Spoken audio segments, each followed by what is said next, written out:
এবার যে খবরের দিকে নজর রাখবো, বনগাঁয় ভোটের আগে ব্যবসায়ীর ঘরে লক্ষ লক্ষ টাকার হদিশ। টাকার উৎস জানতে গভীর রাতে হানা দেয় কেন্দ্রীয় আয়কর বিভাগের সদস্যরা। এবং এই টাকা কারা, কেন, কোথা থেকে এলো এবং তার কোনো বৈধ কাগজপত্র আছে কিনা সবটাই খতিয়ে দেখতে রাতে বনগাঁ বাটার মোড় সংলগ্ন ব্যবসায়ের প্রতিষ্ঠানে কেন্দ্রীয় আয়কর বিভাগের 3টি সদস্যের দল পৌঁছায় এবং গোটা ঘটনার তদন্ত করছেন আয়কর বিভাগের সদস্যরা। এই বিষয় নিয়ে আমরা জানবো। আমাদের সঙ্গে টেলিফোন লাইনে রয়েছেন আমাদের প্রতিনিধি তন্ময়। দেখো, যেমনটা জানা যাচ্ছে যে বনগাঁয় ভোটের আগে ব্যবসায়ীর ঘরে লক্ষ লক্ষ টাকার হদিশ। লক্ষ লক্ষ টাকা বলতে 20 থেকে প্রায় 22 লক্ষ টাকার হদিশ মিলেছে। কোথা থেকে এলো এই টাকা, কি জানা যাচ্ছে? দেখো সুবর্ণা, তোমাকে বলে রাখি যে সামনে কিন্তু 20 তারিখ কিন্তু রয়েছে কিন্তু বনগাঁ লোকসভা কেন্দ্রের ভোট। তার আগেই যে বিপুল পরিমাণ যে টাকা উদ্ধার হয়েছে ব্যবসায়ীর বাড়ি থেকে, এটা কিন্তু রীতিমতো চাঞ্চল্য ছড়িয়ে পড়েছে। জানা যায় ব্যবসায়ীর ঘরে টাকা ছিল, এই খবর কিন্তু কালকে গোপন সূত্র মারফত জানতে পারে কিন্তু বনগাঁ থানার পুলিশ। পরবর্তীতে কিন্তু বনগাঁ থানার পুলিশ তার ঘরে এসে যখন তল্লাশি অভিযান চালায়, তখনই কিন্তু তিনি তার কোনো সদুত্তর দিতে পারেনি। তখন কিন্তু লক্ষ লক্ষ টাকা উদ্ধার হয়। সেখান থেকে কোনো কোথা থেকে এই টাকার সূত্র, কিভাবে আসলো তার কিন্তু সঠিক সূত্র দিতে পারেনি। তারপরে কিন্তু আসে নির্বাচন কমিশনের আধিকারিকরা। পরে গভীর রাতে কিন্তু আয়কর দপ্তরের তরফ থেকে কিন্তু ব্যবসায়ীর ঘরে কিন্তু আসে তল্লাশি করতে আয়কর দপ্তরের তরফ থেকে।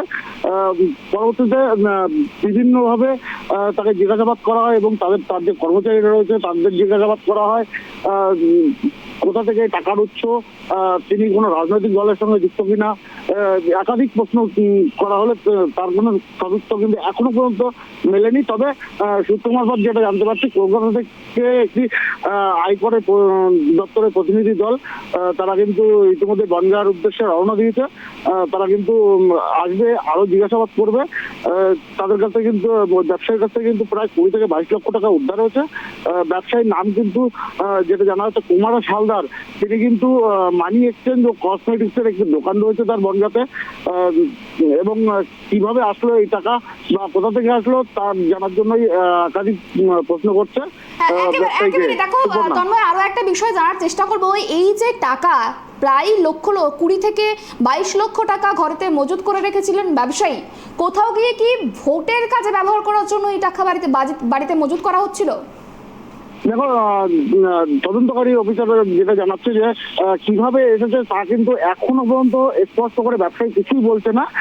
তবে যেটা মনে করা হচ্ছে যে এই টাকা কিন্তু ভোটের উদ্দেশ্যেই মজুত করা হয়েছিল, এমনটাই কিন্তু তদন্তকারী অফিসারদের কিন্তু অনুমান। তবে ব্যবসায়ীর মুখ থেকে এখনো পর্যন্ত কোথা থেকে আসলো বা কিছু তা কিন্তু স্পষ্ট নয়। তবে ব্যবসায়ী যেটা সূত্র মারফত জানতে পারছি, ব্যবসায়ী যেটা বলছে যে তিনি যেহেতু মানি এক্সচেঞ্জের ব্যবসা করে, তার জন্যই কিন্তু তার কাছে অত টাকা মজুত রয়েছে, এমনটাই কিন্তু জানাচ্ছে সুবর্ণা।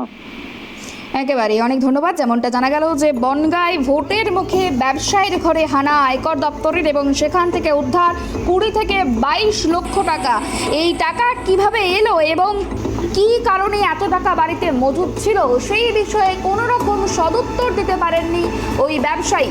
তবে এই পুরো ঘটনার জেরা শুরু করেছে কেন্দ্রীয় আয়কর বিভাগের আধিকারিকরা।